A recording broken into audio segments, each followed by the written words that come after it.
Good afternoon, everyone. My name is Mariela Salinas, and I'm a marketing specialist here at Educate 360.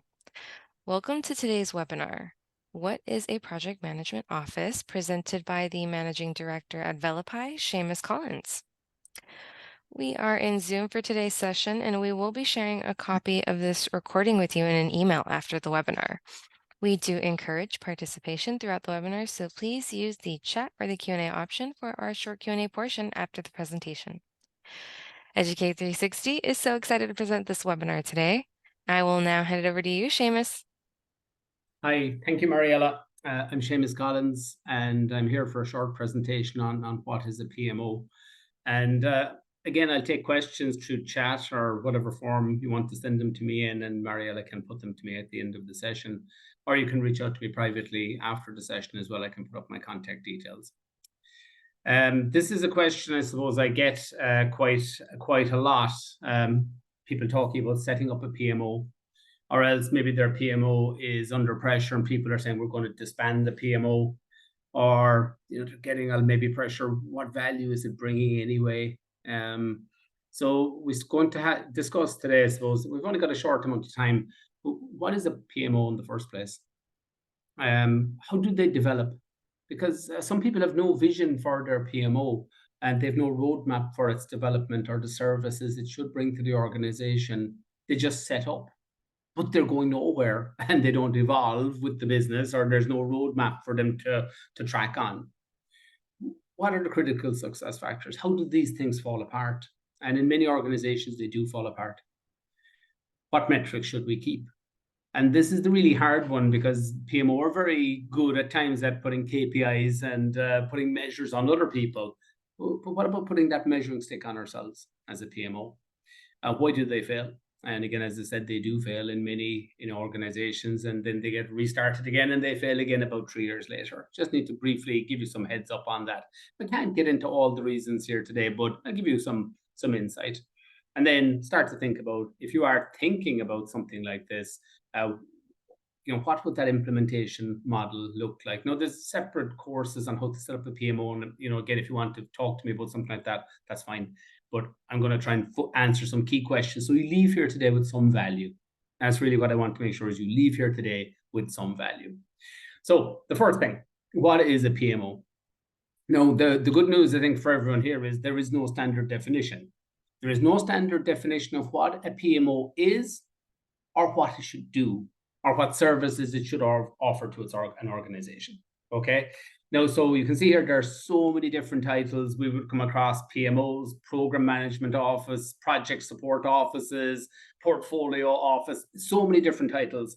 And there's no consistency even within industry verticals as to what they should do. If you have a PMO in a pharma industry or med device or IT, what should they do? There is no standard definition of what they do and how they operate and how they're measured. Okay. But the main thing I suppose the PMO should try and do is they're trying to get this idea of consistency, that there is one way in the business that we do something. So you don't have a new project manager coming in saying, oh, when I was in company X, we did it this way. Well, you're not in company X anymore. This is the way we do projects around here. This is our stage gate process. This is our SOP, etc. And PMOs can be very good for that, so that everyone's not doing it their own way. And then every customer that you engage with gets a different experience. So we want as well, though, not just this consistency of management, but really in a lot of organizations, the whole idea is that they align the portfolio of projects and programs with the strategy of the organization.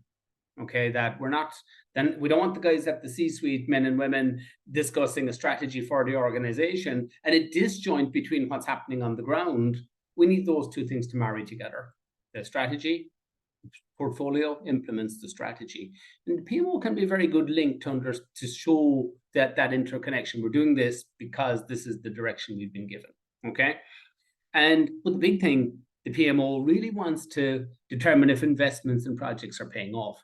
And this is where the PMO can fall down. They can get some of this in place, this consistency. They can show we're aligned with strategy. But it's very hard for the PMO to measure benefit realization and benefit sustainment over time. And it's very hard for the PMO to say that their specific project led to that benefit, because there might have been other initiatives that the PMO weren't involved with that brought that benefit as well. And you have other people saying, hang on a second, that's came from my project and my benefit, or maybe some other projects within operations or whatever it may be. So, okay, so let's walk along with me here. Of course, the PMI does have a very basic definition of what a PMO is. Now, it's a very small section in the PMBOK, but they say it's an organizational structure, obviously, that standardizes the processes. Okay, we just talked about that. Maybe there's an SOP way of doing things within a company. And it also maybe facilitates the sharing of resources, methodology. So, many companies, people would say, we're setting up a PMO, Seamus. And I'd say, what does that look like? They'd say, well, yeah, we have some templates, we're working on those. And I'm saying, but is that it? And they go, well, that's what else is there? And I said, well, that's not going to work, right? Because even at this level, the PMI would say, a PMO can be supporting, controlling, or directive. And in the PMI's definition, this idea of a supporting PMO is that the PMO has these best practices, has these templates, and it gives them to the organization. Supports that, other departments maybe to plan their projects or whatever. In a controlling, and I suppose that then leads to people thinking, well, if we give people templates and give them a process, that's the biggest part of this. Sometimes, though, PMOs can be controlling. They give people the templates, they give people the processes, but they then want to audit and make sure you're following the process and that you've got the right template. And some organizations, they become nearly like the process police.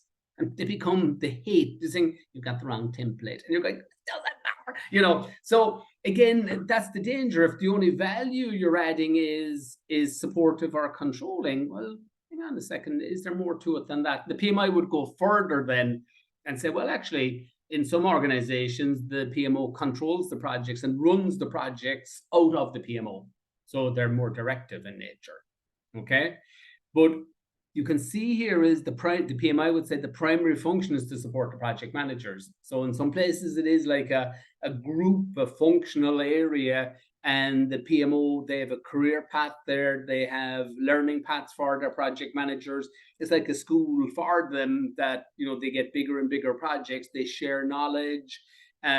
But again, the whole idea is that they manage shared resources, they learn lessons from each other, etc. So that's the PMI view of it. But as I said, there's more view in the literature than the PMI view. What are the different growth paths? So the PMI would say, well, it's just supporting, controlling, or directive. But a lot of other books on the topic would say there's more to it than this. And again, just at a very simple high level, I'm very conscious of time here. Very often a PMO starts off with some sort of standard processes, an SOP, some templates, etc. And they have no roadmap from there. But really, a PMO should have a roadmap. A PMO should have a roadmap to say, we're doing this now, but over the next 3 years, we're going to move up the value chain and offer additional services to the business. Now, what does that might look like at a very high level is, in some organizations, the next step would be to roll out PM training to build a maturity around project management, not just within the PMO, but across the business. So that the people doing projects, whether they're a project engineer on a small project or someone further up the value chain on something bigger, that there is a capability being built that we can plan, we can deliver these projects, and the PMO is driving that capability growth, not just in their own department, across the organization. As we go further up, some PMOs are very good at, this idea of centralized resource management, so that we know where they are, where all the teams are working, and what part of the portfolio we're pushing at this point in time. But think about this now for a second so that you start to see the problems. If you're setting up a PMO in your organization and you're just providing templates and processes to the organization, some section manager somewhere is thinking, oh, great, and they're going to train our people. Okay, excellent, I'll take that help. But imagine if I'm a section manager or an engineering manager, and now you're stepping on my toes, moving my resources around to different projects, and you're making those calls, and I think that's outside your pay grade or outside your remit, you could start to get pushback. And that's why if we don't have these roadmaps and the sponsorship we'll see in a moment, you might never get beyond this.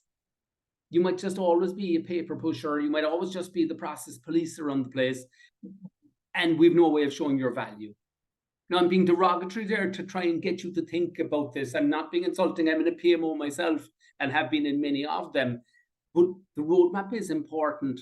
But as we move really up the value chain, we're now working with the C-suite. And we're really working on even showing how the projects align with the strategy. And at the very top, we could be really involved in selecting the projects. But as you see, as you move further up the value chain, you could be stepping on the toes of other people in the organization to say, hang on, that PMO came out of nowhere. No, they're advising on what projects we should do, and that can cause that political problem, that can cause that conflict. But if you're down here, you are adding value, but it's hard to show that value. If you actually are up here, you're really adding value. Okay, you're really adding value. And we talked about that briefly as well. But what are the critical success factors? And one of the critical success factors we would say is that many people within, might be a project engineer, a group of people suggest they're going to have a PMO. They start setting up templates, they might write some processes, etc.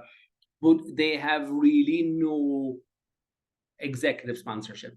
They have no charter, they have no champion at the higher level to say, we need this, we're going to fund it properly. So if it's not funded like any other initiative, it's just going to fall apart. Okay. And really, the stakeholders, they need to get feedback from the organization, they need to get buy-in from the organization. And really, that's where a lot of PMOs, they don't have. And when we set up PMOs with companies, we'd be saying, okay, who's the sponsor for this? Let's write out the project charter. Let's list off the services you're going to deliver this year, next year, and how far are you being given license to grow? Are you being resourced properly? Are they investing in the IT infrastructure maybe that you need if you need some sort of PMIS? Maybe not today, but in 2 years' time. But you're not going to get that systems and support unless you have executive sponsorship. So don't go on a solo run on this, would be my advice. You need to find a sponsor. You need to be able to get a sponsor or to show value. We need to be able to measure what the PMO is. So that's what I'm getting at then, is that a PMO can struggle at times to show its value to the organization, because the PMO cannot measure the benefit that comes from projects without assistance, because sometimes benefits are accrued long after the project is closed, when the project manager, when you've handed over to operations or whatever it may be. So how do you measure? And how can you attribute any gain or improvement just to your project? So it's very hard to measure this benefit realized. And is the benefit sustained? Is it just a one-off measurement and saying that's it? You measured on a good day and you got the improvement, but it should be measured consistently over time. The second thing, though, is that the PMO by itself can't really claim sole credit for benefit delivery, I would say. And what I mean by that is very hard. Like if I'm the engineering manager and someone else is the PMO manager, the engineering manager is probably saying, well, our project that we designed and delivered, X, that was the real improvement. The PMO guys, what did you do? And you say, well, we scheduled it, we budgeted it. But you say, but where was the real brain maybe on this? So sometimes the PMO get a lot of pushback into when they try and claim success. So many people would say, well, actually, why don't we just measure project delivery method? Because that's what a lot of people would say, if we deliver on time and on budget, that's project management success. I say, yeah, but the business is not interested in that solely. The business is interested in project success, not just project management success. Project success is, did we get the benefit? Project management success is, did we deliver on time and on budget? But those project delivery metrics or project management metrics, they're really a limited indicator of PMO value. They're definitely used in a lot of companies. So a lot of the time what I ask people is, how are you really measuring the value of PMO. How are you really measuring it? So it's just on time stuff, Seamus, etc. Um, See, but what other metrics? Now, again, is too short here to explore all of this, but maybe even something like this. I did this with a company recently, and we were talking about the efficiency of project management. And one thing I pointed out to them, I said, "How many projects are you killing?" They go, "Oh no, we try and keep everything alive." And I'm saying, "No, no, no, no. The ideal here is that PMO is willing to kill projects. Why? Because the longer we let a bad project continue in the pipeline, the more sunk cost that's there. The PMO has a huge opportunity to say, we killed project X. There was 20 people working on it. We stopped it 40 days earlier than usual. That's, I don't know, 40 by 50, there's 2,000 person days there, add 1,000 a day or whatever. That's worth X to the organization. So again, start to think about other ways of measuring the value of someone, say, putting up the stop sign and saying, actually, we stopped that project and that was the right call. And again, if we look at even something like this, the resource utilization figures, sometimes in big organizations, you could have a lot of people, some capacity that's not identified. But if you've got a good PMO that's measuring the resource utilization, you can actually say, actually, we have capacity in certain months. We could take on more projects. We can fill up to this level and we can take more dollars from our parent company and invest in X, Y, Z. We can do more. Another part of this, I would say, is this idea of trying to measure benefit.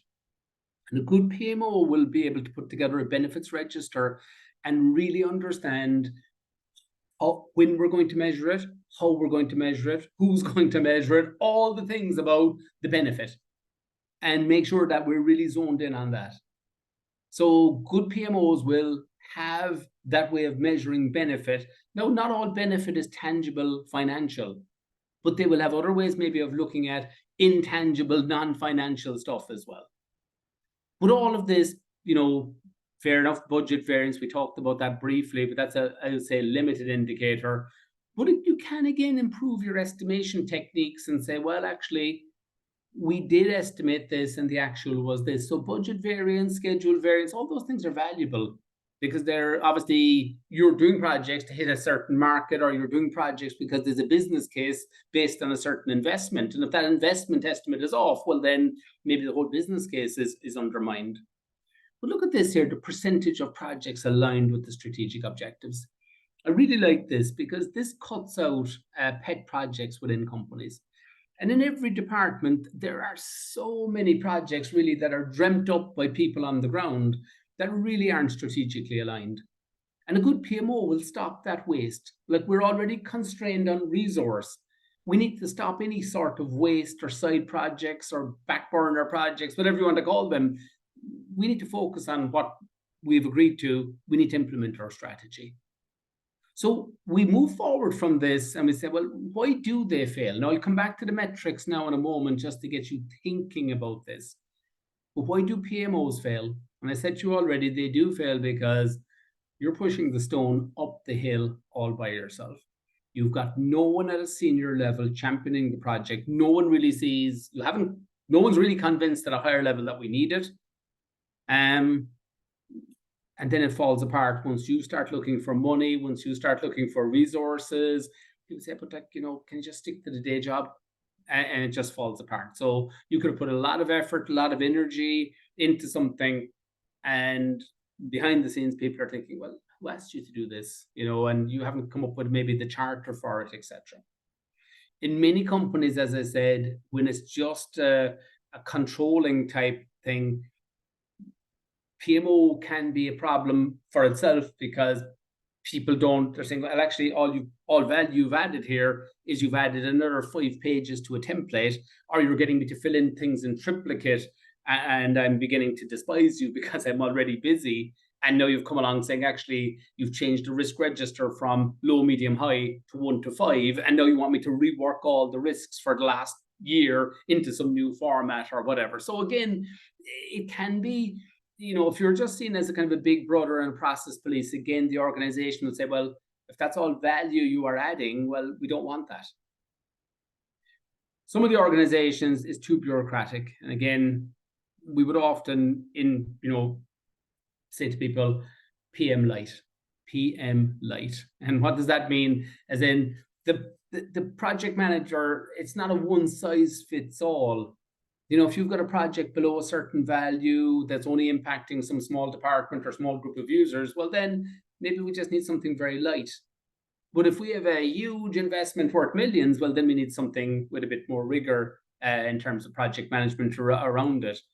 But if your PMO is too bureaucratic, again, you'll get pushback from the organization saying this is crucifying us. This is absolutely killing us. We put that in the charter. Now you're saying you want it in the scope statement. Now you're saying you want the same thing carried somewhere else. Forget it. Okay.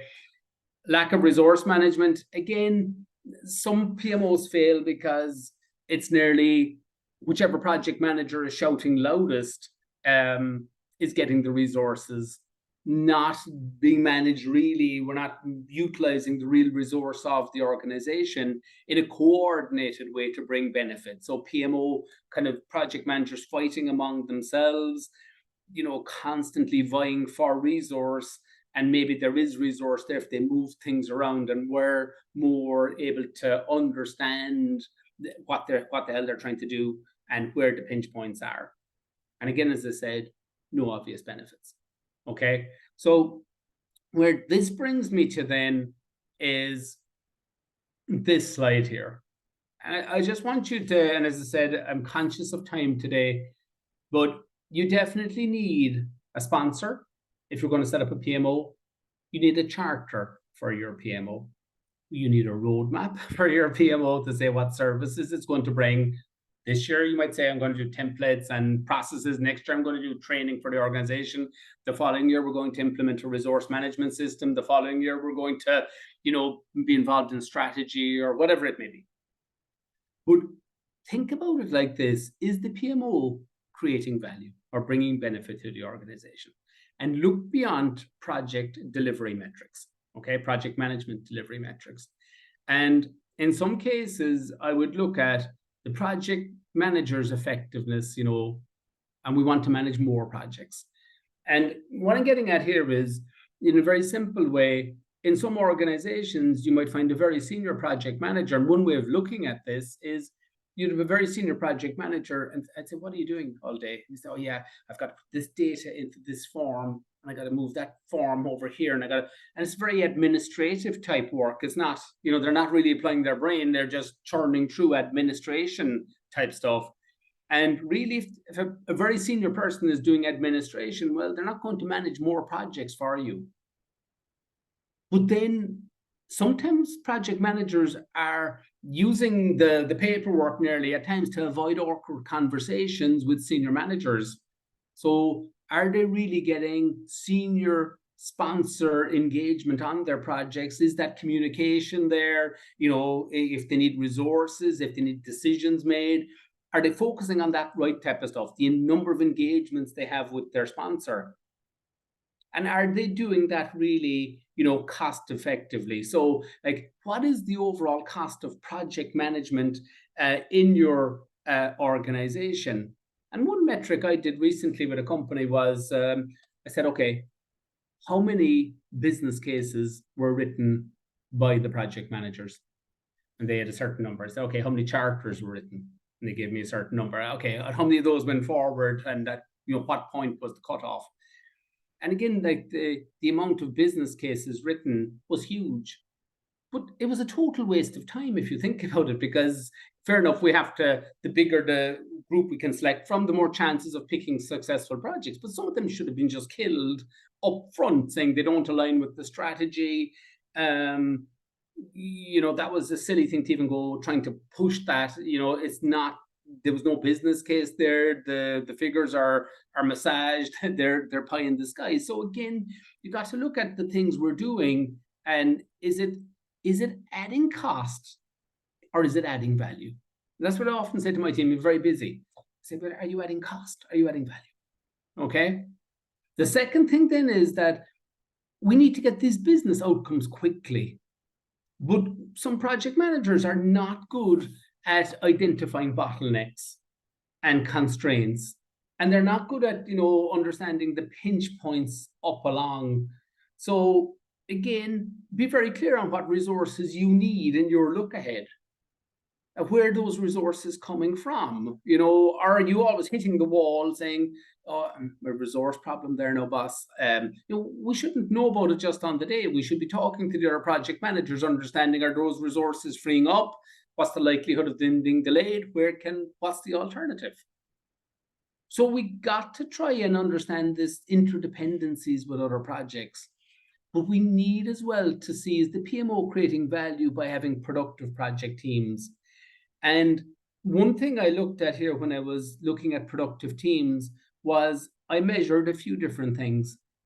And one of the things I measured in one project recently was the project team stability.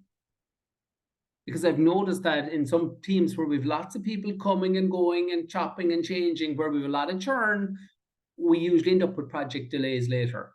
So the KPI on project team churn and trying to understand what factors were causing this churn was one great way for me as a project manager to I could bring value to try and stop some of these things happening so that we don't end up with defects in our software and someone says, well, I developed this bit and somebody else developed this bit and it was like Frankenstein's monster at the end. So again, I was able to save the company money by showing we could reduce this churn in one particular case. The other thing we looked at was, there's a great academic paper that demonstrates people that have worked together in the past on projects, they don't have that forming, storming, norming thing to go through. So in one organization, I've helped them understand people who have worked together before, how can we get them into execution quicker by understanding previous experiences together, number of working months together, etc., etc. But the other thing is, looking at utilization of resources. Productive teams. Are people getting distracted, getting sucked away into operations consistently? Or are they focusing on the work in front of them getting done? Now, there's a lot of other thoughts behind that, but hopefully that gives you some feeling for maybe is the PMO adding value? This is an implementation model I've done in many companies, trying to understand first, I suppose, getting the initial training on what is project management, what is a PMO yourself, so you understand what you're trying to do here. You need a champion, need to assess the organization's readiness really for a PMO politically, for the change that this will bring, for the toes you will step on, as you grow and become more important in your organization.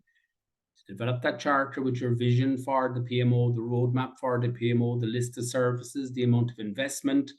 And then once you have that, you can start to build out the functions and start to do what you promised to do. You wouldn't start a project without a charter and a plan. You shouldn't start a PMO without a charter and a plan.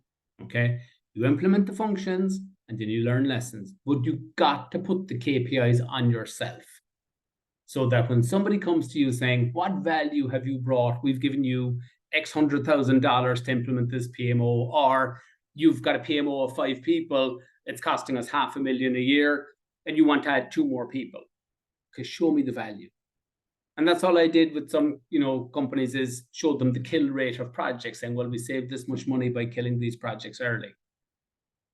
By making these right decisions, we saved a lifetime cost on this, or we retired other systems. This brought us this benefit.